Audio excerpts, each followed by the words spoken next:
So thank you so much. I've been with NetFM. In 2 weeks, it'll be 8 years.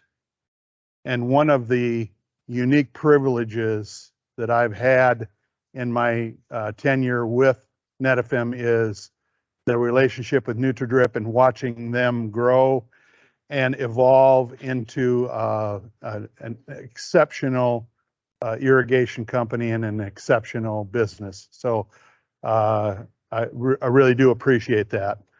With that thought process in mind, I had something happen. It was actually a week ago today. I was in North Carolina at a grower that has had an SDI system for 10 years. Kevin Matthews is his name.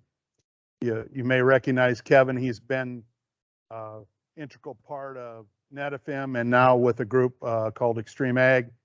And he had his field day a week ago, and we were visiting about his journey with SDI, and I felt it was nice enough or unique enough and exciting enough to share with you some of his reflections with the group and with me when we were there. He's had his SDI system at his Coolamy farm, which is where a lot of his testing happens, for 10 years.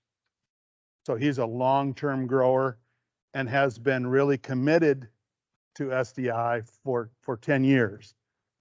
The high points of it, and then there's some challenges along the way, but the high point for him was the fact that he has a 300 bushel proven yield on that farm. And you might say, well, that's North Carolina, that's fantastic soil. It couldn't be further from the truth. He has a red clay soil that is about 12, maybe 14 inches deep, then there's a hard pan. So he's growing those yields on a difficult soil that's not very deep. So a lot of the success that he's had is how he's managing the water and how he's managing the nutrients. And he's learned a lot from long-term tissue testing. So the messages that you're gaining from NutraDrip, certainly there are a lot of success stories. Kevin certainly is one with 300 bushel APH. So anyway, a couple other things that he shared with me and with the group was the power of the late season with a drip system. What can I do with my drip system on corn and soybeans? And by tissue testing and with experience, he's improved test weights. And he talked about, because from today forward, he's improved test weights from 56, 57, all the way to 60 and 62 pounds. There's a lot of yield improvement in that weight gain with the same number of kernels. So he certainly improved the number of kernels, and his APH yield has come from more kernels, but also at dent, he's not giving up the ship. He's continuing to feed it as long as it's green, and before black layer, he continues to feed it. And he's added significant yield with those weight gains and test weight. Soybeans, same kind of a scenario, late season, he's adding seed size and weight.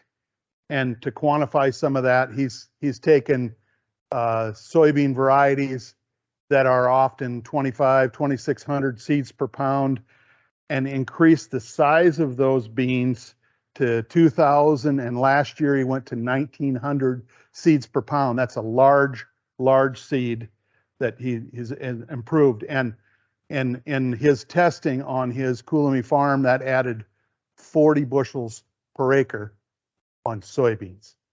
This is not 40 bushels per acre on corn. This is on soybeans. So he's in that 140, 150, 160 range on soybean yields as well. So he's done that. I bring this story up because it's a success story, and he's done it with measuring and managing and improving, a constant process of improvement. So it's exciting to go to guys like that and listen to their success stories.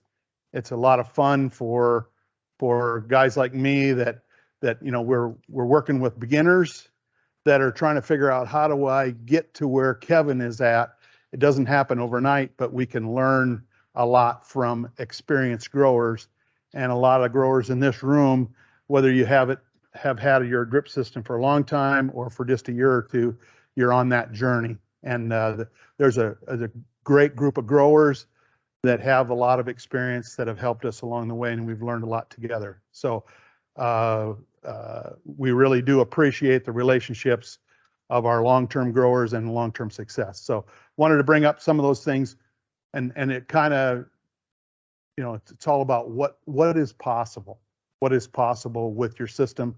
You can do great things if you continue to measure and manage. So with that, I'm going to jump into a few slides on a pilot project that we're doing with imagery, and it links together with some of the things that Kurt's already talked about.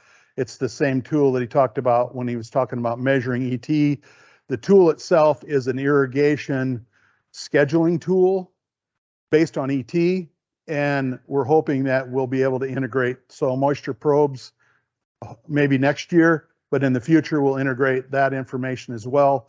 But I guess how this project was born, a few years ago, we were talking about, it's been 3 years, we talked about how can we improve on the information that we already have. We've got great information through ET, we got great information through soil moisture probes. How can we make that better? And so this project was born, and partnership with Fluorescence Imagery Company was born. So I guess to take a step back and give you that journey a little bit is, we're working with, or have worked with, soil moisture probes. What does soil moisture probes do well, and what is the things that we would like to improve? It gives us, data on what moisture is available at that point in time. What have we added? Kurt talked about some of that stuff already, so I don't need to spend a lot of time. It measures what is actually happening, multiple depths, and we can talk about consumption. That one graph talked about what's being consumed and what's being added, what's the balance, and it's in real time. I can log into it at any point in time and know what's going on. Some of the weaknesses of that is it only measures at one point at which the probe is at. It doesn't measure the whole field.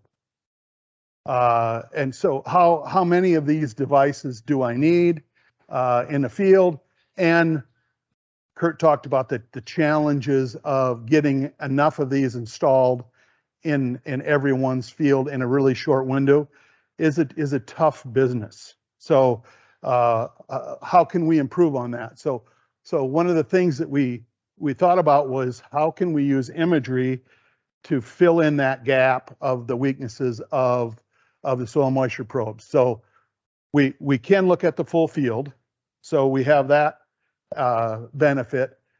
We can get daily images now with Planet, and this wasn't available a couple of years ago, but there's imagery now that we can get daily images. The only limitation is if it's a cloudy day, the image isn't of good enough quality, but we can get images on a regular basis to measure what is happening in the field.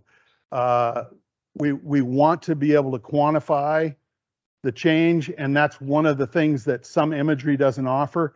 And I'll show you what we're able to do with this tool. And incidentally, this isn't something that we're marketing yet. This was a pilot project. We have 4 growers this year's all in corn, soybeans. And so we're learning, and I would really benefit from any feedback that you might have, you guys that are here, or even the guys that are online. If you have things that you would like it to do, we want to develop this tool so it's of the most value. So if we're missing something that I talk about today, please feedback to us what you would like to see so we can make it into something as valuable as possible. Easy installation. We're getting those images. We don't have to put a soil moisture probe everywhere. We've got different bandwidths of imagery. and I'll talk about that in a minute. The weaknesses of a current system is quantification of the differences, and I'll talk about that, how we think we have that figured out, but maybe it's a little clunky yet. And then getting regular images. Sometimes we get cloudy days, 2 or 3 days in a row, and so we don't have an image to work with. It'd be nice to have an image more regular, but I'll talk about that in a second. So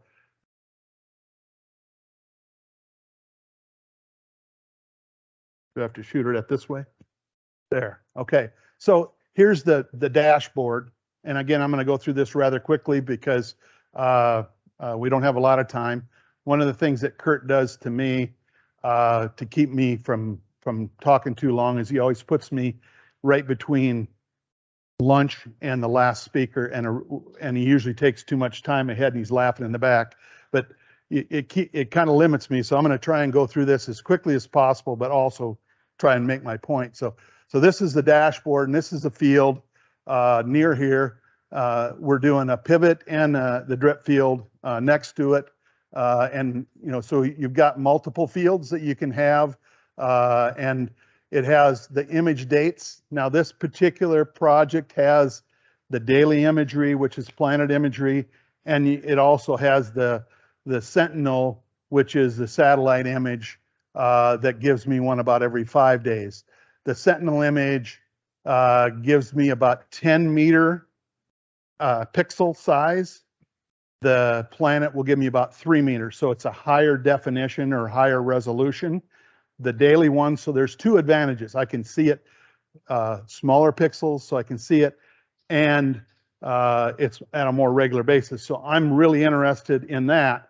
We haven't figured out what it's going to cost yet. It's probably going to cost a little bit more for the daily one, but if that's where the value is, that's what we'll do. But we're still in pilot. So anyway, it's a high resolution, and at this particular field, and I made this slide a few days ago, the 13th, the 12th, and then it's got the high resolution, which and you probably can't see this little HR right there, and then the regular resolution, the 10th. So there's several images right in a row that I can measure difference. And to me, that's where the value is. Okay, I look at today, and then I get a feel for, am I doing a good job today? I can look at yesterday or the day before. Am I improving? Am I not improving? We're going to talk about that quantification of value is really what we're after. And then, like I mentioned earlier, we've got NDVI, which is a vegetative index that's really good at biomass. As it grows in its vegetative stages, the biomass and the plant health of the plants during vegetative stages. That NDVI is a great index for that, or at least that's where its strengths are. And then there's a couple other images that work better for after I've grown the factory, I've grown the plant. I'm not growing a lot more. Then I have more of a color or a chlorophyll, which is a nitrogen indicator of plant health and color for later in the season. So I can look at different images. So the other thing that I wanted to draw attention to is the image itself. If you look at it, there's some dark green, there's some light green, there's some yellow, and there's some red, and you think, oh my gosh, it's like a yield map. This is a disaster right here. It's less than 100 bushel, and this is 300 bushel or whatever. The index is relative. So in this situation, the difference between the red and the dark green is 0.86. One is perfect, 0.86 and 0.90. Not a lot of difference. So it's a relative difference. So we need to understand that this isn't a disaster happening here. It's just a little bit less, but it's sensitive enough to maybe create a trend. Is something going on there that I need to pay attention to? And if it continues to trend backwards, I need to make some action. That's really what we're after is it an actionable event? Can I make a difference with this tool? And that's really what we're after is we know how to use soil moisture probes, but we can only put a soil moisture probe in one spot in the field. Or If I want to spend a lot more money, I'm going to put several, but hopefully the point I'm trying to make is hopefully we can use this technology to fill in the places where I don't have a soil moisture probe, or I don't have tissue samples that I'm collecting once a week or whatever.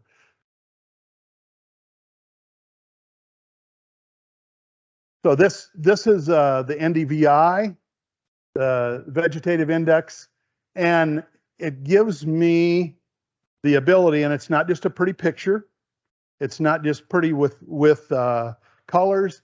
I also can drop pins, and if you see this area right here, the software in the satellite imagery software picked out that area and said, this is a significant change area than the whole field. So it circled that for me. So I clicked on that, and the computer circled that in blue, and this blue line, and this is the season here, first part of May all the way to today, the blue area. So it had more growth early in this area, more growth early, so it had a higher biomass score, a healthier score early, but it kind of melded into the other areas. So it picked out an area that had some change. So I didn't have to try and find that with my eye or study it really a lot. It circled that area. It's hard to see, I dropped a pin, and these are the kind of the brown one is a pin in the red spot, and the green spot, there's a pin right here that I dropped that pin. And if I look at multiple images, that pin will stay in that same exact spot. So if I look at a week ago or a month ago, I can see what had happened. And if I get a daily image, I can see my trend. Am I getting better? And with NDVI, I'm growing the factory up until tassel time, and then it's kind of leveling off, or is it declining slightly with the biomass, the plant itself, the plant structure itself? And so, in this situation, it kind of did what I expected, and it's kind of leveled off, maybe declined slightly as it starts to senesce. So there's no real surprises, but the neat part is the red area, which is the brown line, and if you can't see it, this is the brown line right here, and then the green line is actually right next to it, and they've just kind of separated here at the end, and that's why that color difference came. So is there anything to be alarmed about with this? There isn't vegetatively anything to be alarmed about this image or what's going on with the crop based upon the pins that I dropped. And you can drop multiple pins, you can erase them, you can change a lot of things around and look at it. So the functionality of it I like because it gives me the opportunity to look at different areas in the field. And this is, again, the vegetative index and NDVI. Not advancing. There we go. So I did the same image, and I looked at what is called a CCCI image, which is a chlorophyll index or a color index, more applicable to after tassel. Am I keeping that plant green? Am I keeping that plant healthy? And there I see the difference between my green area, my red area, and this blue circled area that the computer said, hey, there's something going on here that you need to pay attention to. And again, the color of the crop here with the CCCI image was significantly lower than some of the other areas. So if I would have seen that early on, and more than likely I would have, if I'd have paid attention, I could have addressed some things that were significantly different. Again, there's a slight difference. And like I said, the software is calling this red and calling this green. The difference today is a little bit of difference. The green is staying a higher level of chlorophyll, so the nitrogen needs, the sulfur needs are being taken care of. But in other areas, it's declining slightly in this part of the field.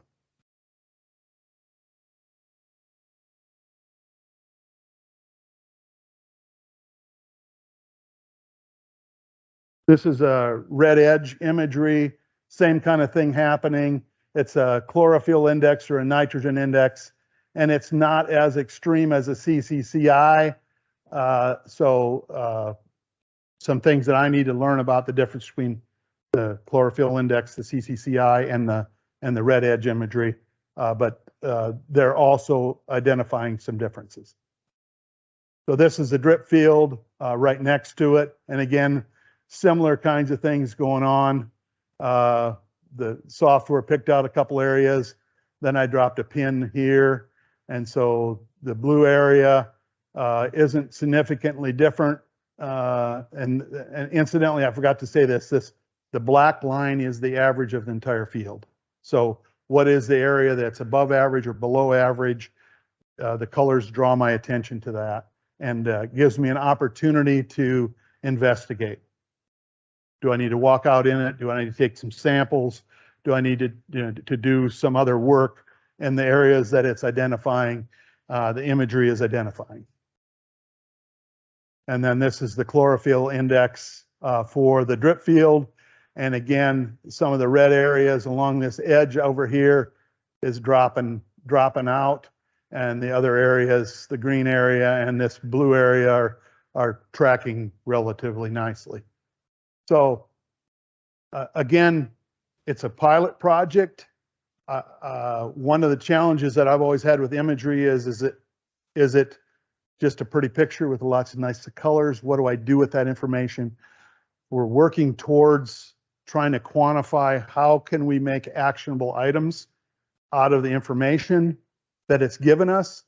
And if you have feedback for me relative to what you've seen, I'd be happy to demo it with a computer. We talked about doing a live, but I think I covered this well enough to introduce it to you. It's something that we're working on that will come in combination with the scheduling tool that Kurt talked about. That's our hope that we'll have something to offer in the future. So with that, I'll let Kurt give instructions on lunch. I'll be around all day as well if you want to visit more about that or something else. So thanks for your kind attention, and thanks for not running me out of here because I kept you away from the lunch line. So thanks, Tim. Okay, it is lunchtime.